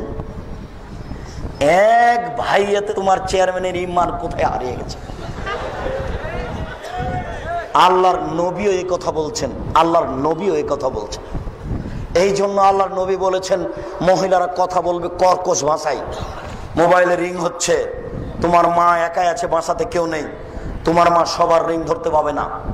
যদি ধরেও খুব আসসালামু আলাইকুম, জি কে বলছিলেন, এখন মানুষ বাড়িতে নেই, পরে কথা হবে। কথাতে একটু যেন মিঠা না থাকে। আল্লাহ বলছেন এই কথা। আমি কি করি বলো, আমি কিভাবে তোমার উপকার করতে পারি বলো। তোমার মা কি করে বললো, ভাইয়া কে বলছিলেন, ভাইয়া ওর ইমান হারিয়ে গেছে, ও তাহাজ্জুদ দিয়ে আর টিকতে পারবে না, এর নাম নারী। বুখারী মুসলিম এই কথা রাসূল সাল্লাল্লাহু আলাইহি ওয়াসাল্লাম বলছেন, বলো। এই জন্য আল্লাহ রাসূল বলেছেন যে নারীকে ঘেরে রাখতে হবে, ঢেকে রাখতে হবে। আমি জুমার খুতবায় বলেছিলাম, নারীকে শুধুমাত্র স্বামীকে সম্মান করার জন্য, স্বামীকে সেবা করার জন্য আর বাচ্চা প্রসবের জন্য সৃষ্টি করা হয়েছে। এই বাক্যটি হেডলাইন ধরে ৩ নম্বর শ্রেণীর বদ নোংরা মানুষরা বলেছে, ওই মহিলাও বলেছে বদ মহিলা, যে এত বড় বদ মানুষের বাংলাদেশে জায়গা হয়, আমাদের হয় না। তখন এই হেডলাইন লন্ডনের এক মহিলা ধরে বলছে, আমি এই বাক্যের বক্তাকে কথককে চিনি না, তবে বাক্যটি ঠিক আছে। এই নিয়ে ৩-৪ পৃষ্ঠা লেখে নেটে দিয়েছিল, তোমরা অবশ্যই জানো। আমি বলেছিলাম মহিলাদেরকে স্বামী সেবা এবং বাচ্চা প্রসবের জন্য আল্লাহ সৃষ্টি করেছেন, অন্য কাজের জন্য নয়। অফিস আদালত কোর্ট কাচারি শিক্ষা প্রতিষ্ঠান তাদের দিয়ে চালাতে হবে, এই জন্য আল্লাহ সৃষ্টি করেননি, তারা বিপজ্জনক বস্তু। তিনি বলছেন, ও নারী জাতি, তোমরা এমন জাতি যে বুদ্ধিমানের বুদ্ধিকে নষ্ট করতে পারো। দেখো আমি যেটা বাস্তব বললাম, আল্লাহর নবীও সেটাই বলছে। শুনুন উপস্থিত বৈঠকের মুসলিম বোন, চিন্তা করবেন না, নিরাশার কিছু নেই। আপনি যদি আজ থেকে 4টা কাজ করতে পারেন, আপনার জন্য জান্নাতের 8টি দরজা খোলা। এই সুযোগ পৃথিবীর কোনো পুরুষকে দেওয়া হয়নি, এই সুযোগ পৃথিবীর কোনো পুরুষকে দেওয়া হয়নি। 4টা কাজ করেন, জান্নাতের যে কোনো দরজা খোলা। 1, সালাত খামসাহা, 5 ওয়াক্ত নামাজ পড়বেন। 2, সমাজ সাহারাহা, রমজান মাসের সিয়াম রোজা থাকবেন। 3, আতাত বালাহা, স্বামীকে মেনে চলবেন। আব্দুর রাজ্জাক সাহেব, এটাই তো কঠিন হলো, কিছু করার নেই, এটা আল্লাহর দেওয়া বিধান। কিছু করার নেই, এটা আল্লাহর দেওয়া বিধান। আল্লাহর নবীও বলেছেন যে তোমার স্বামী তোমার জান্নাত, তোমার স্বামী তোমার জাহান্নাম, সেই তো তোমার জাহান্নাম, সেই তো তোমার জান্নাত, সেই তো তোমার জাহান্নাম, সেই তো তোমার জান্নাত। এটা আল্লাহর নবী বলছেন। তবে স্বামীর পায়ের নিচে জান্নাত এই কথা মিথ্যা, মায়ের পায়ের নিচে জান্নাত এই কথা সত্য। আল্লাহ রাসূল বলছেন তোমার স্বামী তোমার জাহান্নাম, তোমার স্বামী তোমার জান্নাত, সেই তো তোমার জাহান্নাম, সেই তো তোমার জান্নাত। কাজে তুমি তাকে মূল্যায়ন করে চলো, ইচ্ছায় অনিচ্ছায়। আর আপনাদেরকে বলেছি স্ত্রীর সাথে কোনোদিন খারাপ ব্যবহার করবেন না, স্ত্রীকে লালন পালন করতে শিখেন একটু। আল্লাহ নবী বলছেন পৃথিবীর মানুষ স্ত্রীর সাথে 5টা নীতি পালন করো। 1, ফাকসুহা মাত্তাসাইতা, যে মানের খাচ্ছ সে মানের খাওয়াও। 2, অতেমা মাতায়েমতা ফাকসুহা মাত্তাসাইতা, যে মানের পড়ছো সে মানের পড়াও, যে মানের খাচ্ছ সে মানের খাওয়াও। 3, অলা তুকাব্বে, কখনো কটু কথা বলো না, স্ত্রীকে কখনো কটু কথা বলবেন না। বলবেন না 3টে কথা। 1, কখনো বলবেন না তোমার ঠোঁট মোটা। একবার যদি ঠোঁট মোটা বলেন 10 বছর আপনাকে ভালোবাসবে না।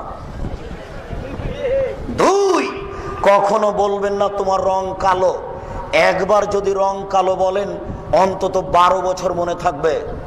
আর জিন্দেগিতে কোনোদিন কখনো শ্বশুর শাশুড়িকে তুচ্ছ করে কথা বলবো না। এইভাবে বলিও না, হ্যাঁ তোর বাপ মানুষ নয়, টাকা দিতেছে টাকা দেয়নি। একবার যদি তুমি বলো, যতদিন তোমার সংসারে এই মহিলা আছে ততদিন বলবে না। জিন্দেগিতে 3টা কথা বলিও না। কখনো বলিও না তোমার ঠোঁট মোটা, কখনো বলিও না তোমার রং কালো, কখনো তার বাপ মাকে দোষী করে কথা বলো না। যুবক, আমি কি দিয়ে বুঝাই? ওর বুদ্ধি কম, তুমি তার সাথে একটু নরম হও। ওর বুদ্ধি কম, আল্লাহর নবী বলছেন তুমি তার সাথে একটু নরম হও। ও যখন খেপেছে, তুমি যদি বলো আমি পুরুষ আমি কি কম, তুমি যদি আর একটু খেপো তাহলে এখনই তালাক হয়ে যাবে। ওর বুদ্ধি কম, তুমি একটু নরম হও। আল্লাহর নবী বলছেন তার বুদ্ধি কম, নারী জাতির বুদ্ধি কম, একটু তুমি নরম হও। এই কথা আল্লাহ রাসূল বলছেন। শুনুন, শুধু খালি বলবেন তুমি এত সুন্দরী, তুমি এত সুন্দরী, তোমার মতো কোন সুন্দরী আমি নারী দেখি না, দিন রাত পাটি বেঁধিতে রাজি আছে, সেবার শেষ নেই। কোন সময় প্রশংসা ছাড়া উল্টা কথা বলবেন না। 4, আল্লাহ তাজরে বলা যে মুখের উপরে মারবেন না। 5, আল্লাহ তাতর কাফিল বাইতে, তোমার বাড়ি ছাড়া তাকে কোথাও যেতে দিবা না। বলো গার্মেন্টস চলে কি করে? তোমার বাড়ি ছাড়া কোথাও তুমি যেতে দিবা না। চাচির বাড়ি যেতে পাবে না, খালার বাড়ি যেতে পাবে না, নানির বাড়ি যেতে পাবে না, ভাবির বাড়ি যেতে পাবে না, মায়ের বাড়ি যেতে পাবে না। জরুরি কারণে যদি মায়ের বাড়ি যাই আপনাকেও সাথে যেতে হবে। 3 দিনের বেশি থাকতে পাবে না শ্বশুর বাড়িতে আপনার স্ত্রী। 3 দিনের বেশি যদি থাকে তাহলে খাওয়া খরচ দিতে হবে। বুঝাতে পারলাম না? 3 দিনের বেশি যদি আপনার স্ত্রী তার বাপের বাড়ি থাকে প্রতিদিন খাওয়া খরচ দিতে হবে। আবার ভালো করে বুঝেন, আল্লাহর নবী বলছেন তোমার স্ত্রীকে তোমার বাড়ি ছাড়া কোথাও থাকতে দিও না, কোথাও যেতে দিও না। জরুরি প্রয়োজন ছাড়া চাচির বাড়ি যেতে পাবে না। বলো যুবক, বাজার আসতে পারে কি করে? বলো ওর বাপ আছে? নেই। বলো ওর স্বামী আছে? নেই। কারো পুরুষকে নিম্নমানের লোককে আব্দুর রাজাক স্বামী বলে না, কারো পুরুষকে নিম্নমানের লোককে আব্দুর রাজাক বাপ বলে না। বাপ হওয়ার জন্য মেজাজ হতে হবে। তুমি থাকো, বাজার আমি এনে করে আমি করে দেব, কাপড় চিকন কিনে আর মোটা কিনে আমি পুরুষ, আমি বুঝি, তোমাকে বুঝতে হবে না। তুমি বাড়ির বস্তু, তোমাকে বাড়িতে থাকতে হবে। 1450 বছর পূর্বে মুহাম্মদ সাল্লাল্লাহু আলাইহি ওয়াসাল্লাম বলেছেন তুমি তোমার স্ত্রীকে তোমার বাড়ি ছাড়া কোথাও যেতে দিও না, কোথাও থাকতে দিও না। বলো কমিউনিটি সেন্টার কি দিয়ে চলে? তুমি যে বিবাহ করতে এসেছো, ওই যে 50 জন মেয়ে বেশ্যালয়ের মেয়ে আছে, তোমার ভাবি, তোমার চাচাতো বোন, খালাতো বোন, তোমার সূচনায় যে না। বলো এই পরিবার কিভাবে ঠিক হবে? সম্মানিত মুসলিম বোন, নিরাশা হবেন না। 4টি কাজ করলে জান্নাতের 8টি দরজা খোলা। 1, 5 ওয়াক্ত নামাজ পড়বেন। 2, রমজানের রোজা থাকবেন। 3, স্বামীকে মেনে চলবেন। 4, জেনায় লিপ্ত হবেন না। আহসানাত ফারজাহা, জেনায় লিপ্ত হবেন না, আজ থেকেই শেষ। এই ছেলে, বক্তব্যের সাথে মুনাফিকি করো না। আগামীকাল সন্ধ্যা হতে যদি তোমার মোবাইলে নাম্বার থাকে আর তুমি যদি কোনো মোবাইলে কোনো মেয়ের সাথে কথা বলো, তুমি মুনাফিক, তুমি মুনাফিক, তুমি মুনাফিক। তুমি ধর্মের দাম দাও না, তুমি এমনিতে বসে আছো। তোমার মুসলমানের বাচ্চা হতে তোমার সন্দেহ আছে, তুমি কেন মানো না? তোমার পরিবর্তনের জন্য এসেছি, আল্লাহ তোমাকে কবুল করুক, আল্লাহুম্মা আমিন। আল্লাহর অশেষ দয়া, আল্লাহ তোমাকে কবুল করুক, আল্লাহুম্মা আমিন। আল্লাহর অশেষ রহমত, আল্লাহ তোমাকে কবুল করুক, আল্লাহুম্মা আমিন। মুসলিম বোন, নিরাশা হবেন না। সারা পৃথিবীর পুরুষ নারী জেনা করে নিরাশা হয় না যেন। সারা পৃথিবীর পুরুষ নারী প্রেম প্রীতি হয়েছে, যাক হয়ে গেছে গেছে, নিরাশা হয় না যেন। আল্লাহ তাআলা বলেন, ওয়ানাহান নাফসা আনিল হাওয়া ফাইনাল জান্নাত হিয়াল মাওয়া। আদমের ছেলে মেয়ে যদি তার প্রবৃত্তিকে ঠেকাতে পারে, আমি আল্লাহ তাকে জান্নাতুল মাওয়া দিব অদাবদ্ধ। আমি আল্লাহ আদমের ছেলে মেয়ের সাথে অদাবদ্ধ। আমি আল্লাহ আদমের ছেলে মেয়ের সাথে অদাবদ্ধ। তারা যদি তাদের অশ্লীল কাজকে ঠেকাতে পারে, আমি তাকে জান্নাতুল মাওয়া দিব। আমি তাদের জান্নাতুল মাওয়া দিব। অনাহান নাফসা আনিল হাওয়া ফাইনাল জান্নাত হিয়াল মাওয়া। কেউ যদি নিজেকে ঠেকাতে পারে প্রবৃত্তি থেকে, তাহলে আমি তাকে জান্নাতে দিব। যুবক শুনে রাখো, হজবাতিন নার বিশাওয়াত, মনের ইচ্ছে দ্বারা জাহান্নাম ঘেরা আছে। হজবাতিন জান্নাত বিল মাকারিহ, নিয়ম নীতি দ্বারা জান্নাত ঘেরা আছে। দাড়ি চাঁচে যারা, মন মতো চলে তারা। টাকনু নিচে প্যান্ট পরে যারা, মন মতো চলে তারা। সুদ ঘুষ খায় যারা, মন মতো চলে তারা। ধোকাবাজি প্রতারণা বদমেজাজি করে যারা, মন মতো চলে তারা। জমি দখল করে যারা, মন মতো চলে তারা। মিথ্যা কথা বলে যারা, মন মতো চলে তারা। গীবত করে যারা, মন মতো চলে তারা। মন মতো চলে যারা, জাহান্নামে যাবে তারা। ছোট ব্লাউজ পরে যারা, আমি ছোট ব্লাউজ হারাম বলিনি। এই ছেলে শোনো, তোমার মা ছোট ব্লাউজ পরতে পারে, আমি বলেছি তোমার মা সালোয়ার কামিজ মেক্সি চাদর পরবে, শাড়ি নয়। যদি শাড়ি পরে তাহলে 2 ছাঁটের ব্লাউজ পরবে। 2 ছাঁটের ব্লাউজ মানে যার হাত হবে কবজি পর্যন্ত, নিচের দিক কোমরের নিচে চলে যাবে, 1 থেকে 1.5 গজ কাপড়ের ব্লাউজ হতে হবে। আমি শাড়ি হারাম বলিনি, কথা বুঝতে পারছেন না মনে হয়। শাড়ি আপনার স্ত্রী পরতে পারে, পরুক। আমি বললাম যে সালোয়ার কামিজ মেক্সি চাদর ভালো, শাড়ি পরতে পারে, 2 ছাঁটের ব্লাউজ পরতে হবে। ছোট ব্লাউজ পরতে পারে, ছোট ব্লাউজ কেন, ব্রেসিয়ার পরে থাকতে পারে। ব্রেসিয়ার কোনো এমনিতেই থাক না, কাপড় না পরে, যেখানে তার দেবর নেই, ভাসুর নেই, স্বামী ছাড়া কেউ নেই, সেখানে কাপড় পরে থাক, না হলে এমনিতেই থাক। তাতে আছে কি, তাতে আছে কি যায়? মুকশিদুল মুমিনিন বইয়ে লেখা আছে, হেডলাইন, অবিবাহিত ছেলে মেয়ের পড়া নিষেধ। যেই খুলে সেই পড়তে চাই, কি লেখা আছে হেডলাইন, অবিবাহিত ছেলে মেয়ের পড়া নিষেধ। কি লেখা আছে একটু পড়ে দেখি, কি লেখা আছে। এবার লেখা শুরু হয়ে গেল, ভরা পেটে স্ত্রী মিলন করলে ছেলে ভ্যাংচা হয়। সফরের পূর্বে স্ত্রী মিলন হলে ছেলে কানা হয়। চন্দ্রগ্রহণে, সূর্যগ্রহণে স্ত্রী মিলন হলে ছেলে টেরা হয়। নগদ মিথ্যা, কিয়ামত পর্যন্ত সময় থাকলো। আল্লাহ তাআলা বলেন, নিসাউকুম হারসুল লাকুম ফাতু হারসাকুম আন্না শাইতুম। তোমাদের স্ত্রী তোমাদের জমি, তোমাদের স্ত্রী তোমাদের জমি। তোমরা তোমাদের স্ত্রীর কাছে আসো তোমাদের ইচ্ছা মতো, সকালেই কি, বিকালেই কি, সন্ধ্যায় কি, সূর্যগ্রহণই কি, চন্দ্রগ্রহণই কি, ভরা পেটে কি, সফরে কি। আমি আল্লাহ তোমাদেরকে ইচ্ছা মতো তোমাদের স্ত্রী ব্যবহারের জন্য অনুমতি দিয়ে দিলাম। কেন তিনি হেডলাইন দিবেন? শুনুন, স্ত্রীকে মূল্যায়ন করার চেষ্টা করুন। এই ছেলে শুনে রেখো, ইবলিস প্রত্যেক দিন তার চেয়ারটা আটলান্টিক মহাসাগরের উপরে রাখে। ইবলিস তার চেয়ারটা প্রত্যেক দিন সাগরের উপরে রাখে। সকালে সাগরের উপরে রেখে বসে সব শয়তানকে ডাকে। তার কাজ চলে নিয়ম মাফিক। দেখো শয়তানের কাজ, নিয়ম মাফিক চলে। ডেকে বলে তোমরা পাপি করাও, বিকালে রিপোর্ট দিতে হবে। একজন এসে বলে জাহাপনা আমি একটা কাজ করেছি। কি? জেনা করিয়েছি। যাও, এটা কোনো কাজ হয়নি। আর একজন এসে বলে জাহাপনা আমি একটা কাজ করেছি। কি করিয়েছ? মারামারি লাগিয়ে দিই। যাও, এটা কাজ হয়নি। আর একজন এসে বলে জাহাপনা আমি একটা কাজ করেছি। কি? স্বামী স্ত্রীর মধ্যে গন্ডগোল লাগিয়ে দিয়েছি। তখন ইবলিস বলে হ্যাঁ তুমি একটা কাজ করেছো, কাজের মতো কাজ। এভাবে লাফতে উঠে তাকে বুকে জড়িয়ে ধরে নেয় ইবলিস।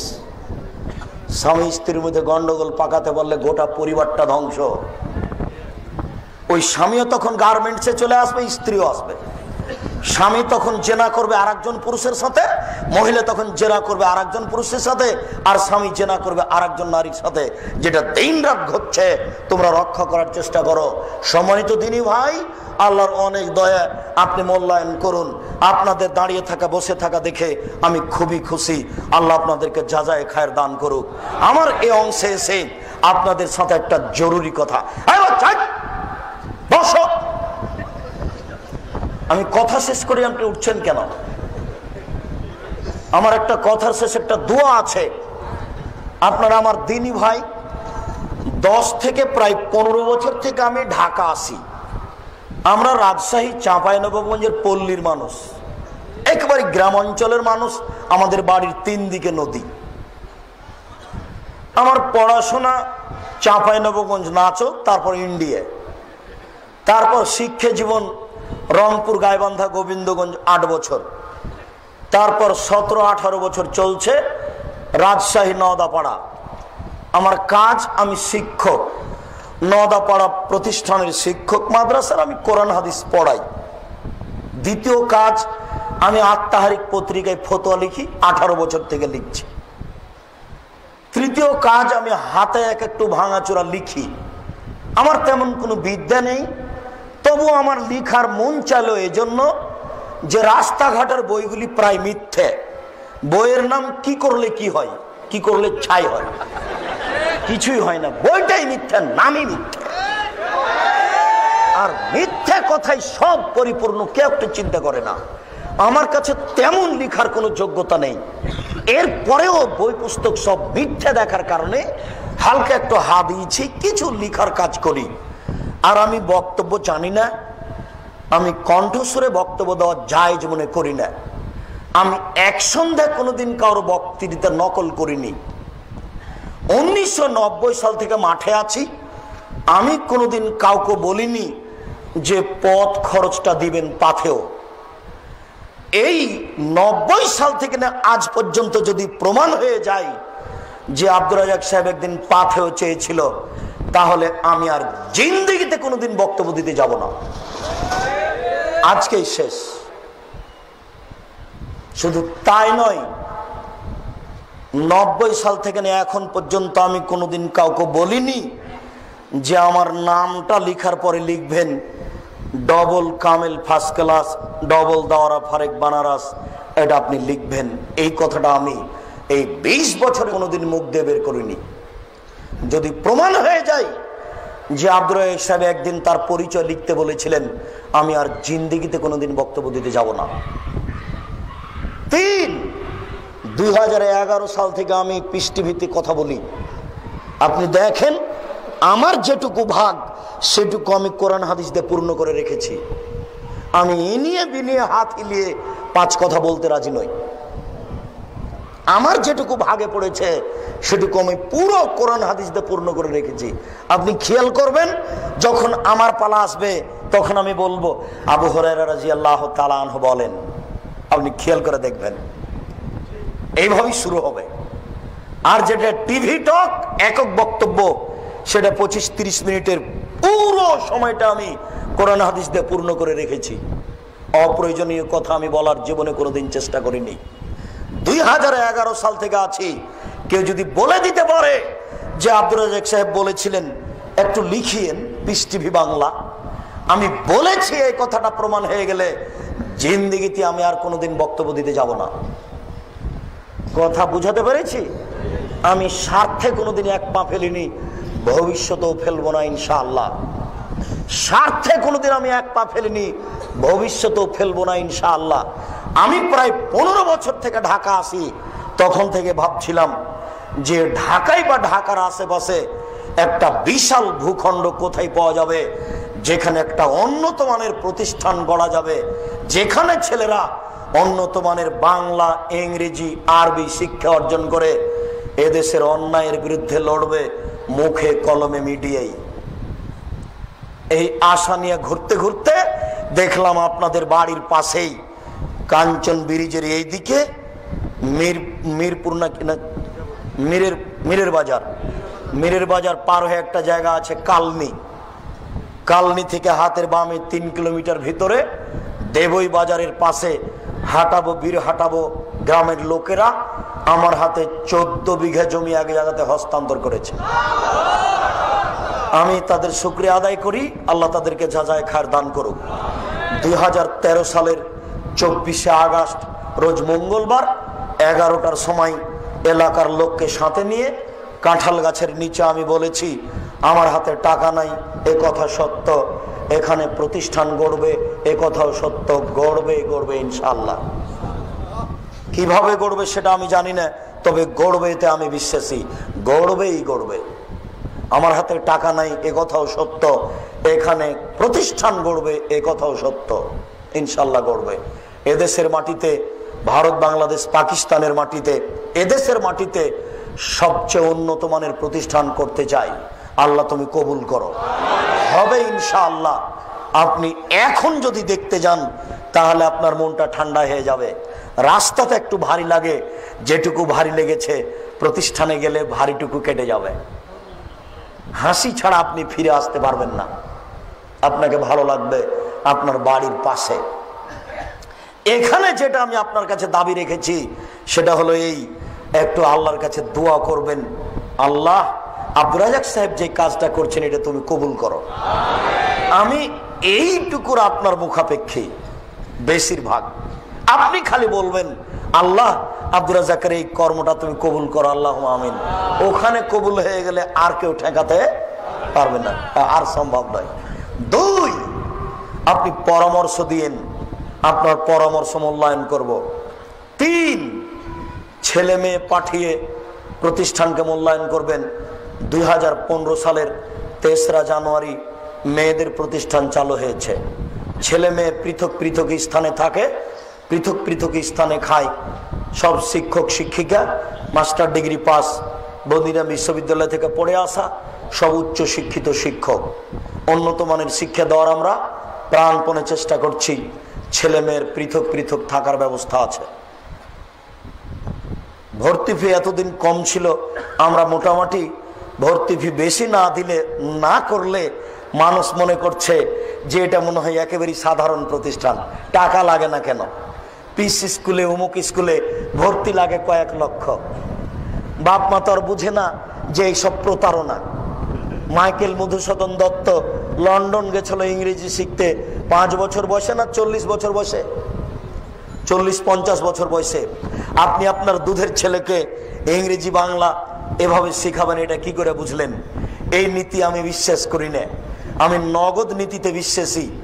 এই জন্য আপনার ভিতরে দুর্বলতা আসাতে সামনে জানুয়ারির 2 তারিখ ভর্তির তারিখ, ভর্তি ফি 5,000 টাকা এবং খাওয়া খরচ আর কি আরো লাগে মিলে 2,500 টাকা প্রতি মাসে খরচ হবে। উন্নত মানের শিক্ষা দেওয়ার ব্যবস্থা আছে, ছেলেদের উন্নত মানের থাকার ব্যবস্থা আছে, মেয়েদের উন্নত মানের থাকার ব্যবস্থা করতে পারিনি, চেষ্টা চলছে মাত্র। তবে কোনো সমস্যা হবে না ইনশাল্লাহ। মানুষজন আছে, কর্মচারী আছে, গার্ড আছে, এগুলো সব ব্যবস্থা আছে। তৃতীয় যেটা আপনাকে বলতে চেয়েছি, আল্লাহর নবীর চলেনি টাকা ছাড়া, আমার চলবে টাকা ছাড়া, এ কথা আমি বিশ্বাস করি না। তবে এ কথা আমি বলছি যে আপনি টাকা দেন, পতিতালয়ের মেয়ে যদি কুকুরকে পানি পান করে জান্নাত পেতে পারে, আপনি সেখানে 10 টাকা দিলেও জান্নাত পাবেন, আমি আশাবাদী ইনশাআল্লাহ। এখানে বিদআত মুক্ত, শিরক মুক্ত শিক্ষা দেওয়া হয়, আকীদা আদর্শের সুন্দর শিক্ষা দেওয়া হয়, যেখানে শিরক বেদাতের ছোঁয়াচ মাত্র নেই। পতিতালয়ের মেয়ে যদি কুকুরকে পানি পান করে জান্নাত পেতে পারে, আপনি এই প্রতিষ্ঠানকে ভালোবাসলে জান্নাত পাবেন ইনশাআল্লাহ, আমি বিশ্বাসী। তবে আপনি টাকা না দিলেও প্রতিষ্ঠান গড়বে। তখন আপনি পরে খারাপ মনে করেন, পস্তানা লাগুক, এটা আমি চাই না। এটা গাজীপুর শহর, কোটি টাকার মালিক আপনারা যারা 50 লক্ষ কোটি টাকা দেওয়ার ইচ্ছা রাখেন, তারা প্রতিষ্ঠানটা দেখেন। একটা ভবন 4 তলা কমপ্লিট হচ্ছে, ওই ভবনের নাম আহমদ ইবনে হাম্বাল ভবন। পাশে আর একটা ভবন হবে, তার নাম হবে, এটার নাম আহমদ ইবনে তাইমিয়া ভবন। পাশে যেটা হবে সেটা আহমদ ইবনে হাম্বাল ভবন। তার পাশে যেটা হবে সেটা ইমাম বুখারী ভবন। তার পাশে যেটা হবে সেটা হবে নাসিরউদ্দিন আলবানী ভবন। এগুলো আমার পরিকল্পনা। মেয়েদের ভবন হবে খাদিজা, আয়েশা, ফাতেমা, এইসব ভবন মেয়েদের হবে। মেয়েদের কোনো ভবনের কাজ আরম্ভ করতে পারিনি, তারা ভাড়া বাড়িতে আছে। আপনার আমার দিনী ভাই, আপনি না পারলে আর একজনকে বলবেন, যে কোনো মূল্যে বড় সহযোগিতা করে এই প্রতিষ্ঠানকে এদেশের সবচেয়ে উন্নত মানের প্রতিষ্ঠান করে গড়ে তুলতে হবে ইনশাআল্লাহ। বলেন গড়ব ইনশাআল্লাহ। আমার একার কাজ নয়, আমি চাঁপাইনবাবগঞ্জ থেকে আসি। আমি হচ্ছে আপনাদের মেহমান, আপনারা হচ্ছে মেজবান। মেজবান হিসাবে মেহমানকে মূল্যায়ন করার চেষ্টা করেন। আমি এই বিল্ডিং বাড়িঘর ব্যাগে করে চাঁপাইনবাবগঞ্জ নিয়ে যেতে পারবো না, এখানেই থাকবে, আপনাদের বাড়ির পাশে থাকবে। এরপরে আমি বিশ্বাসী 2 দিন পরে, 1 দিন পরে, এখনই কখন আমরা চলে যাব আল্লাহ ভালো জানেন। তাই আমার মাথায় সবসময় কাজ করে একটু কিছু লিখে দিয়ে যাই, ভাঙাচোরা যাই হোক, এদেশের মিথ্যা তাফসির ঠেকাতে হবে। এই জন্য বই লেখা আছে, তাফসির কি মিথ্যা হতে পারে। এদেশের মিথ্যা বক্তব্য ঠেকাতে হবে, এই জন্য বই লেখা আছে বক্তা ও শ্রোতার পরিচয়। আপনি একজন আদর্শ পুরুষ হন, এই জন্য বইটা হচ্ছে আদর্শ পুরুষ, আদর্শ নারী, আদর্শ পরিবার, বইগুলো মনে হয় আজকে নেই। আদর্শ পুরুষ বইটা আছে। আর আমার জীবনের সব কথা লেখা আছে ওই উপদেশ বইয়ে। যা বক্তব্য দিয়েছে যাবৎ সব উপদেশ বইয়ে লেখা আছে। আর একটা বইয়ের নাম কে বড় লাভবান। 1 লাইন পড়লেও আপনি আপনার সুবিধা ভোগ করতে পারবেন, 1 লাইন পড়লেও তার নাম কে বড় লাভবান। শেষ কথাটি, আমার বাচ্চা আব্দুল্লাহ বিন আব্দুর রাজ্জাক, বাচ্চা দারুল উলুম দেওবন্দ থেকে পড়াশোনা করে এখন মদিনা বিশ্ববিদ্যালয়ে পড়ছে। ছোট ছেলে, ছোট বাচ্চা। আলবানী রাহিমাহুল্লাহ একটা হাদিসকে একবার সহিহ বললেন, একবার জয়ীফ বললেন, এটা কি করে হয়, তার বিস্তারিত তথ্য দিয়েছে। বইয়ের নাম সর্বশেষ সিদ্ধান্ত। বইগুলি স্টেজ থেকে সংগ্রহ করুন। আপনাদের কিছু জিজ্ঞাসা থাকলে আমি তার উত্তর দিই, আর জিজ্ঞাসা না থাকে যদি, সেটাই সবচেয়ে ভালো। সকল দিনী ভাই বোনকে আমরা যা বললাম এগুলি মেনে চলার অনুরোধ রেখে, বইগুলি সংগ্রহ করার অনুরোধ রেখে আজকের সংক্ষিপ্ত আলোচনা এখানে শেষ করলাম। সুবহানাকা আল্লাহুম্মা ওয়া বিহামদিকা আশহাদু আল্লা ইলাহা ইল্লা আনতা আস্তাগফিরুকা ওয়া আতুবু ইলাইক। আসসালামু আলাইকুম ওয়া রাহমাতুল্লাহ। সকল দিনই ভাই বোন, 50 টাকা বড় কিছু নয়, শুধু ওই তাফসির যেটা ব্যতিক্রম একটা বড় তাফসির আছে 400, 450, 500 পৃষ্ঠার বই, ওটাই 200-250 টাকা ব্যতিক্রম তাফসির। বাকি সবগুলো হয় 50-70 এরকম। সবাই নিয়ে যাবেন, তাড়াহুড়া করবেন না, অনেক বই আছে আমার জানা অনুপাতে।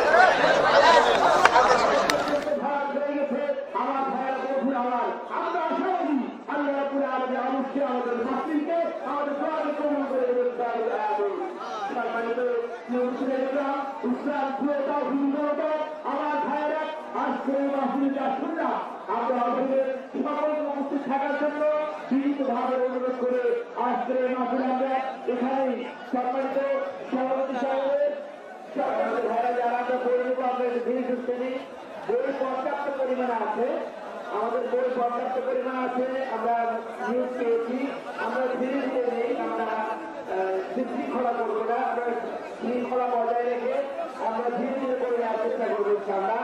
আর সকলে দাবি করে বইয়ের দাম অবশ্যই দেওয়ার চেষ্টা করুন। আসসালামু আলাইকুম ওয়া রাহমাতুল্লাহ। আপনারা যারা বই নিচ্ছেন, যদি লাইন ধরে বই নেন মনে হয় সুন্দর হতো।